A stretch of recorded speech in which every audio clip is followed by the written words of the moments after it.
Hey everybody, so I finished Deadwood, and this video is going to be me talking about my thoughts about the series, and then me talking about what I thought about the movie, which just came out on HBO. So, let's start with the series overall. I know I didn't finish my podcast series where I was going episode by episode through it, but probably for the best, because I didn't make it in time for the movie, and just didn't pan out other than that. So what do I think about the series as a whole? I think Deadwood, after this rewatch, moved into my second favorite dramatic series of all time. I think it's a really strong show. It's really well written. The characters are really fantastic. And it's just, I think it's one of those shows that's really rewatchable in the way that Mad Men is for me. And in a way that things like Breaking Bad and Game of Thrones are not rewatchable for me. I think it comes down to the characters, ultimately. It's funny, like as I was going through the Deadwood show episode by episode, there came points where you realize that you don't really understand what's gone on in some of the episodes. Like the plot is there, but the plot is really secondary to the characterization and the character scenes that go on throughout the show. And it's similar to like Arrested Development in the sense that you don't really even need to understand the detailed strokes of what the plot is going through to understand how characters feel about things and how the characters are interacting with each other. You, of course, get the general idea of where the plot is going, but sometimes the specifics are not very important. And I think that Milch's dialogue actually kind of makes the plot sometimes even more difficult to understand than what it is. For instance, one of the listeners had brought up Miss Isringhausen. I think that's her name, the character in season 2 who is working for Mrs. Ellsworth and then becomes revealed to be a Pinkerton agent. Her plot is sort of strangely unsure of what it is, but I don't think it really matters. There's like questions about what she knew and what Al was trying to do to get her out of there and how what his motivation was for everything. But I don't think it really matters. It comes down to just the fact that the writing is so strong for all these people. The actors are really fantastic. The setting is great. The show has something to say about its themes, about America coming from nothing and then developing into something. How do you make a civilization out of the lawlessness of nothing? And I think that it really works extremely well. I think that the problem with the show is probably the first half of the second season, which is really not very good. It's hard to say it's not very good. I think it suffers from not having a defined villain who really works on the level that a villain needs to. In the first series, you had a couple of villains who worked in different ways. You had Swearingen, you had Tolliver. You had the people who killed the Scandinavian family. Like there were sort of the villains come from the town, and they are the people who might not have the everyone's best interests in heart, so they're selfish or they're greedy or something like that. So the first season sort of bounces off all of them, and you get a sense of how the town operates and how everyone responds to them. In the second season, things calm down a little bit in the town, and so they introduce Walcott, who is basically the herald for Hearst, George Hearst, who comes into the third season. And Walcott is played by Garrett Dillahunt in his second role. He played Jack McCall, who shoots Wild Bill in the first season. And he's fantastic as an actor. I think that the role works better as like the henchman role, which he is. He's a henchman for Hearst, but we don't see Hearst until the very final episode of the second season.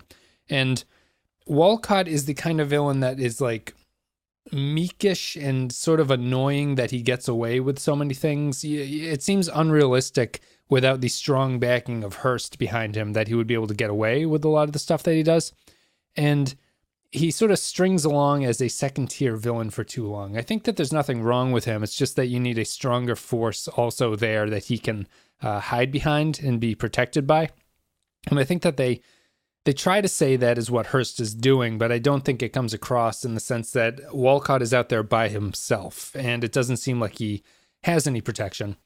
And it just feels like season 2 spins its wheels for a little while before it finally kicks into gear with the second half of the second season, where things really start to come together again. Hearst's imminent arrival happens. The William gets trampled by the horse. It feels like the plot starts to move at that point in the way that it doesn't in the first half of the season. And I felt that. I've seen the series 3 times all the way through now. It's my third rewatch that I just finished, and I always feel that way about the second season. I always feel that it's kind of misfires at the starts and then eventually catches its feet. And bring that into the third season.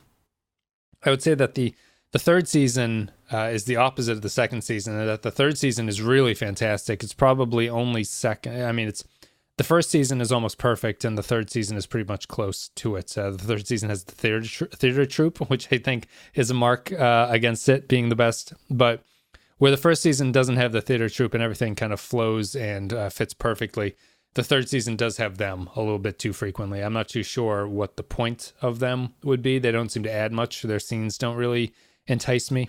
But the third season does have George Hearst. And Hearst, in my opinion, is like probably one of the best TV villains or even film villains of all time. I think Hearst is really fantastic. He's played by Gerald McRaney. And he's supposed to represent sort of the brutality of political power that can come into a town at this point, where they've all established their gold mines and are trying to make it on their own and become their own sort of independent men who live in this society that they've developed. Hearst represents the powerful factors of a society that can come in and sort of usurp everything. They take, because of the amount of wealth that they have and the power and the ability to skirt the law and everything, they come in and take things that they deem are valuable to them at the expense of the town. And so the show seems to think that the influence of something like Hearst is somewhat catastrophic to the development of the society. It's sort of inevitable that someone like him would show up, but at the same time, it's very destructive to everything that the town had built up by itself. So it's sort of a identity crisis in a lot of ways for the town and for civilization. But Hearst is really interesting. It's like a perfect actor to play it. He's physically imposing, very confident looking, not someone to be taken lightly. He also has these fantastic lines that I think are really fantastic just because of his characterization is basically a misanthrope. Like he despises humanity and seems to think himself all above everyone else and above the rest of humanity. And his only pursuit is to find the color, as he calls it, which is gold. And, he has a lot of lines about how gold is the great equalizer in this world. Once you have gold, it can be even superior to weapons. The gold can sort of help you obtain what you're having a hard time obtaining, and he evens the playing field. He says that to the son of Aunt Lou, the black man that comes in and sort of tries to sort of play Hearst, I think, with saying that there's gold in Liberia. Hearst is extremely satisfying as a villain because, unlike Walcott, you feel why the town can't really go against him.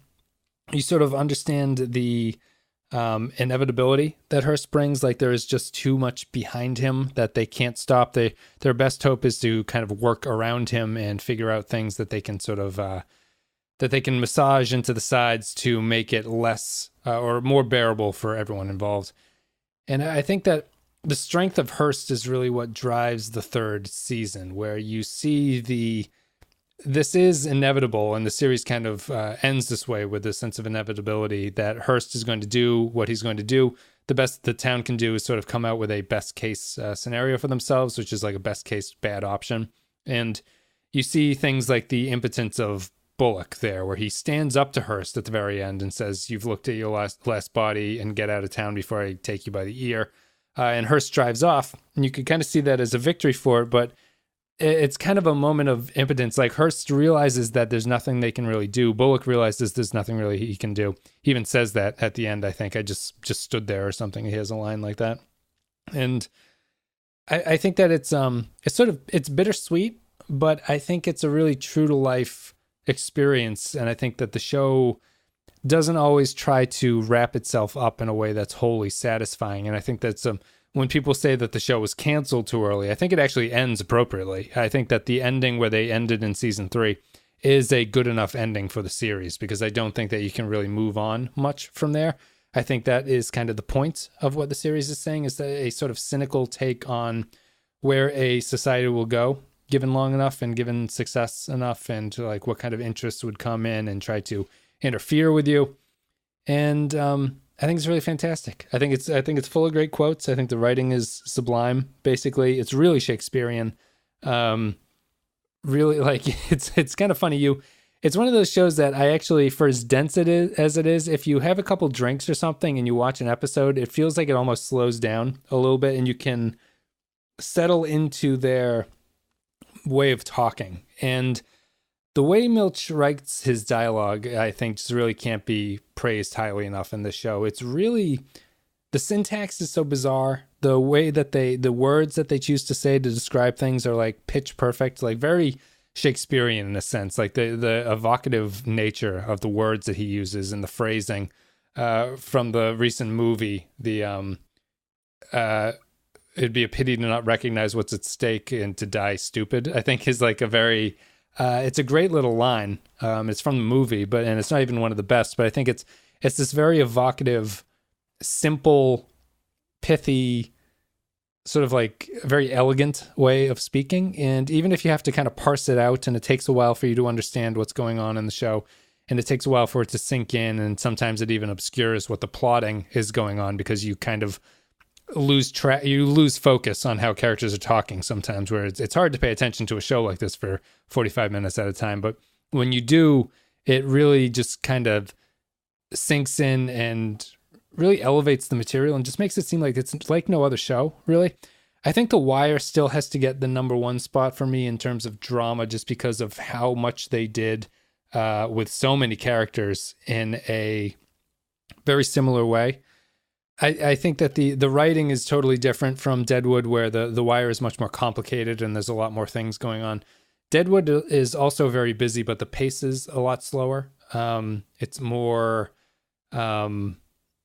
steady, I suppose, and its pacing. The Wire is kind of a lot going on all at once, and a lot of characters that are sort of bouncing around and ping-ponging. And that's probably the greatest achievement of The Wire, is to make it all bearable and understandable for people to make their way through.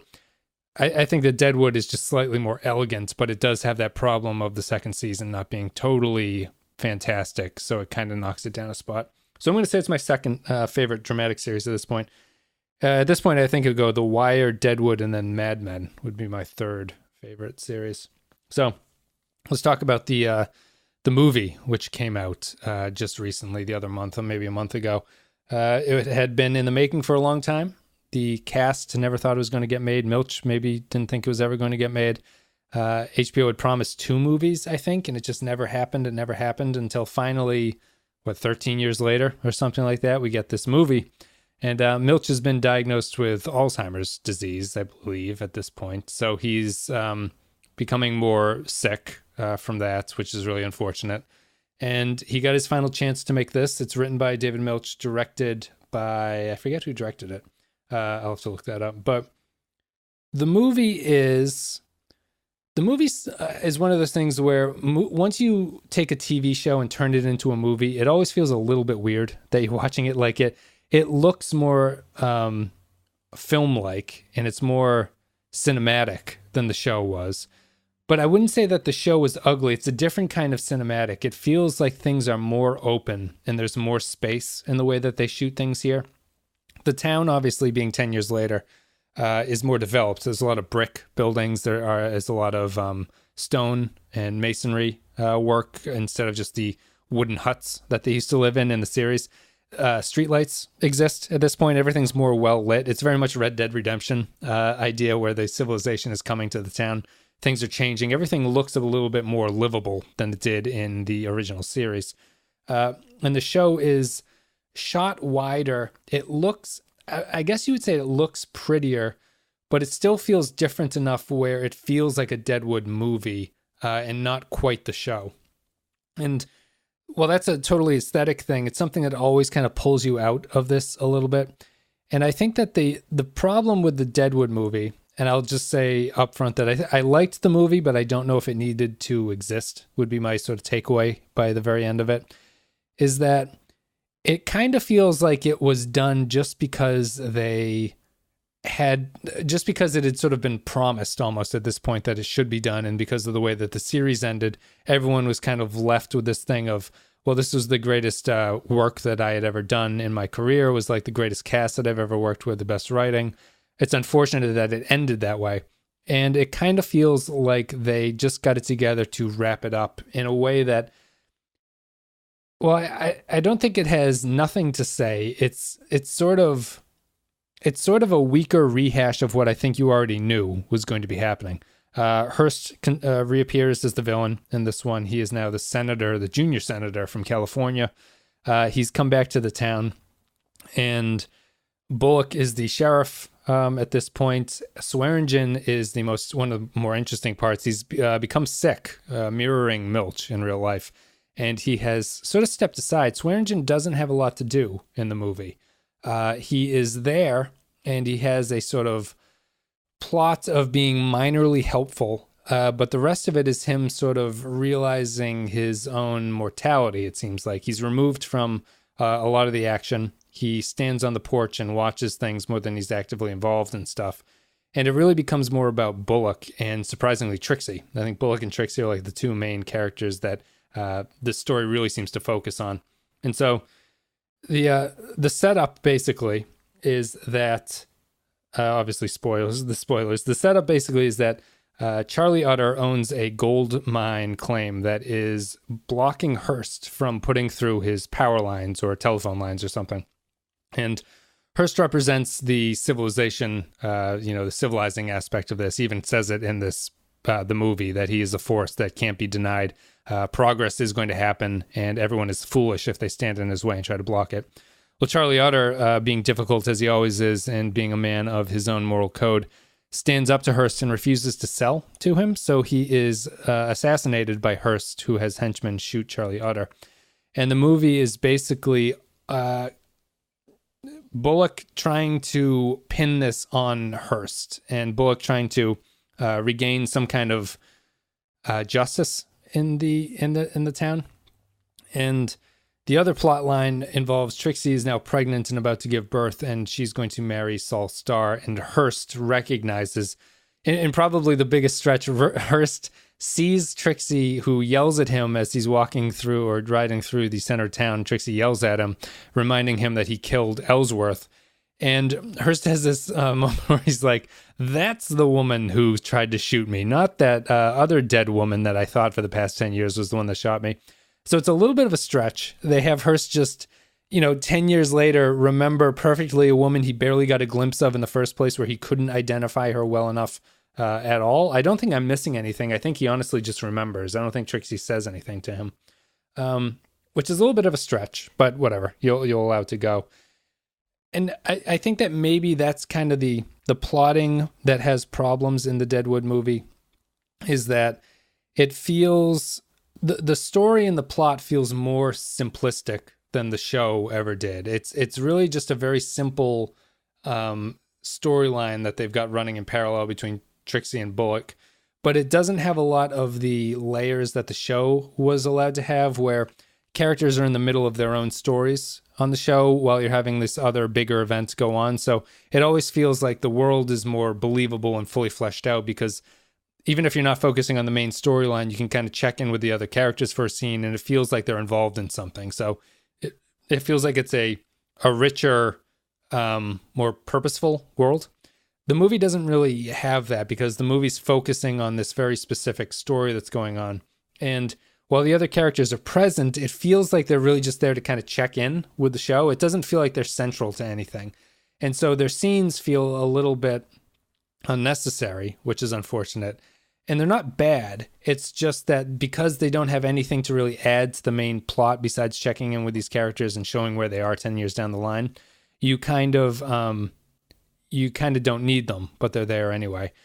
The only thing that, if there is a theme, I think, going on besides the obviousness of Bullock and, the theme of Hearst being a civilizing factor and humanity sort of standing up to the crony capitalists, I guess. I mean, like the people standing up to the political power that seeks to enrich itself at the expense of the town is the main theme, and that ties into the ending with Bullock and what he chooses to do with Hearst. But the other theme seems to be largely empowerment of women is a pretty strong focus here, where Calamity Jane and Joni Stubbs sort of reconcile and have their moment. Trixie realizes her the right way that she wants to be as a mother and everything like that. She has a talk to the new prostitute character who shows up and seems to convince her, or at least put a little bit of doubt in her mind, that she is not a whore just because men define her that way. That seems to be the second focus of it, is a kind of female empowerment in the face of the brutality of the men in this world, where the women are coming into their own and sort of realizing their own desires and moving off of it, which is good. And it all works effectively. It all fits in totally with the characters and what we know of them to this point. But the main storyline is obviously still Bullock deciding what he wants to do with Hearst.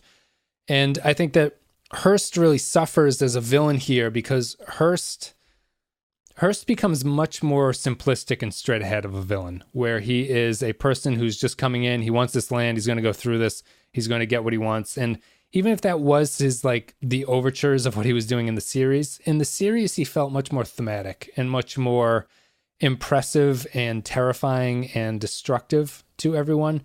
Here, he feels kind of like just a villain who's going to pay guys to kill people and stop me if you can. It's not as fleshed out or clever or interesting. He doesn't nearly have the same amount of interesting dialogue that he had in the series. His perspective is not the obsession with the color and his reason for doing things. And while in the series, you kind of get the sense that he almost has a point in what he's talking about, and that you could kind of convince yourself or talk yourself into believing that Hearst is doing the right thing. It feels much less that way in the movie. The movie, it's like a Star Trek problem of space battles. It's like, why doesn't he just go around Charlie Utter's property? It's where you could understand in the series him wanting the mines. He needs the mines to get to the gold. In this one, it's like, well, you just kind of build around him. He's willing to pay huge amounts of money, apparently, for the land. You would think he could just use that money and, build his telephone poles around the property. And so it doesn't sit as well as Hearst did in the series itself. And it's a shame. And I think that kind of just fits into my whole takeaway from the movie, which is I'm glad it exists and I'm glad that I got to watch it. And it's really neat seeing all the actors come back much older. Everyone looks extremely old. Hopefully there's a lot of old age makeup going on in here. Everyone looks extremely old, but they're all really great. They all play themselves still super comfortably as 10-year-older versions of themselves. They're all slightly different. Bullock is calmer than he ever was in the series. He's still the same character who nearly beats someone to death out of anger, but he's much calmer and more thoughtful. It seems like Al's influence has been rubbing off on him a little bit. And he knows he's got responsibility. He knows he's got this town to take care of. He's got his family going on. And characters like Swearingen are in an interesting place. Characters like Mrs. Ellsworth is really fascinating, that she's come back and is obsessed with Bullock to the point where it's all that she can seem to think about. She's one of the more tragic returning characters, I think. Trixie ends up in a good place. Saul Starr ends up very well. Joni Stubbs and Calamity Jane are fine. I think that their storyline works okay, but it's one of the ones that feels more like filler than anything. Charlie Utter gets killed, but has his final character stand. I don't know how I feel about the death of Charlie Utter, actually. I think it works. For some reason, you never really see his face as a dead body, which it almost implies that it's not really him. If this wasn't a Western from the 1870s or whatever, you would think that, they're playing some trick where it's not really Charlie Utter. They never show him as a dead body, which is kind of an interesting choice. He dies. His death feels a little bit string pulley in a way, where Ellsworth's death really felt like it amounted to something, and it was the pinnacle of this season-long slog of how far is Hearst going to go. Starting the movie off with killing Charlie Utter is a little bit anticlimactic in that way. Like, they don't build to it outside of the fact that Charlie Utter makes his last stand at that point and Hearst doesn't want to deal with him. But outside of that, it feels mechanical more than actually earned, which I think is a little bit of a problem. And it's something that the series never suffered from. I think that's it. Deadwood the movie. I would recommend watching it if you're a fan of the series. I'm not upset that it exists. It's not a terrible movie by any chance. It's a bittersweet ending, same as the series. It doesn't totally wrap up everything, but it's very melancholy, but at the same time, you feel hopeful about things. It certainly doesn't deliver the swift fist of justice or anything, if that's what you're looking for. It has a moment where it comes close to it, and then you kind of wonder what's going to happen, and then Bullock makes his decision. I mean, I've talked about the spoilers enough. I think I can explain that, but Bullock's decision to not let the mob kill Hearst is a Bullock characterization. He's going to do the right thing, even if the right thing in this case even potentially leads to his assassination, because Hearst had paid his deputy to try to take a shot at him. Hearst is never going to go away. Hearst survives at the end. He's going to get out of this. He's going to come back stronger than ever and sort of continue his quest for the color and to put up his phone lines. But it's an important choice of what I think Mulch is trying to say. There's, no matter who it is, the institutions and the law and order that define the towns and that was built up over the course of the seasons has to matter for something. And even if characters like Hearst can kind of get around it and do their best to break the rules and not play by the rules and everything and act above the law, it's important that the institutions stay whole, and that they do what they are obligated to do against Hearst, but they can't sort of fall into that caveman-esque mob mentality that sort of defines the early seasons, where it's a lot of vigilante justice and gunfights and duels and people killing each other over things. The town at this point, in the series at this point, is beyond that, and Bullock can't let this rowdy mob kill Hearst, because that is betraying everything that they built to that point. And he's protecting the town and protecting the interests. And even if it's not particularly satisfying in that Hearst doesn't really get what's his, he gets, it's another thing of, he gets this like vicious beating. And the series has always had these vicious beatings where the people are just laid out forever, like lost teeth, unconscious, they're, cracked ribs. They go through the whole thing. Next time you see the character, they're just laying in bed. Hearst gets stomped for about 30 seconds by 50 guys. And then Bullock pulls the guys off of him and picks them up, and Hearst just kind of calmly walks to the jail cell. It's a little bit strange. It's one of those things I could have seen him dragging Hearst there or something. It's just weird that he gets up and walks. But that's it. I think a pretty good excursion into the realm of film. Don't think there needs to be any more Deadwood. I don't know if the movie actually needed to exist. I think the series itself stands as a perfect little testament to that time and the show and the quality of the show and the acting and everything and the writing. The movie feels more like a nice extra than anything that was actually necessary to have. And I think in some ways it actually does a little bit of undoing of the goodness that is in the series. But in other ways, it's kind of a nice elevation to see them 10 years later and see how everything turned out. I don't think it adds much in the way of new considerations about the show. I don't think it really says anything that you would consider to be unexpected or revolutionary. But it's clever, good. It's got a couple good lines, and it's got some beautiful cinematography, and the acting is all fantastic across the board. So that's it. Watch it if you want. If you love Deadwood, I'd recommend it. But let me know what you guys thought about the Deadwood movie. If you thought it lived up to your expectations, if it was everything you wanted, if it was not what you wanted, but you liked it anyway, all that stuff. Thanks very much for listening. We'll see you next time.